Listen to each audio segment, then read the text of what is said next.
Sir purple cap holder sir. இப்ப நம்ம கம்போஜ் திரும்பவும் புவனேஸ்வர் குமார்ட்ட போன பர்பிள் கேப்ப கையோட புடுங்கிட்டு வந்துட்டாரு. கொண்டாங்க அப்படின்னு சொல்லி. ஸோ ஒரு பெரிய அசெட்டா இருக்கிறார் சார் கம்போஜ். கன்டினியூஸா அந்த யார்க்கர்ஸ் எல்லா லைன் அண்ட் லென்த் அப்புறம் நீங்க சொல்ற மாரி ஸ்பீட் வேரியேஷன் எல்லாத்தையும் ரொம்ப சூப்பரா பண்றனால ஒரு நல்ல அசெட்டா இருக்கிறார் சார். இப்ப நீங்க யோசிங்க, நமக்கு கப்பு சான்ஸ் கம்மி தான். வந்தா ரொம்ப சந்தோஷம். கப்பு வரலன்னு வச்சுப்போம்.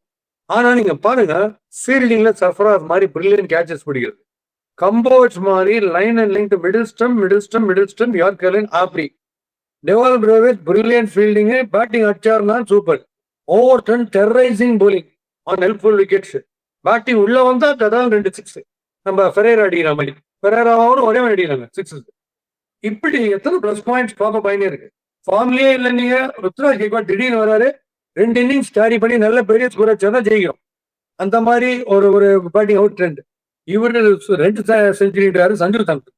இப்போ forget result, forget the possibility, prospects எல்லாம் விட்டுருங்க. இண்டிவிஜுவலா ஒவ்வொருத்தர் பார்த்தா என்ன கார்த்திக் சர்மா இன்னைக்கு கலைஞர் இருக்கு.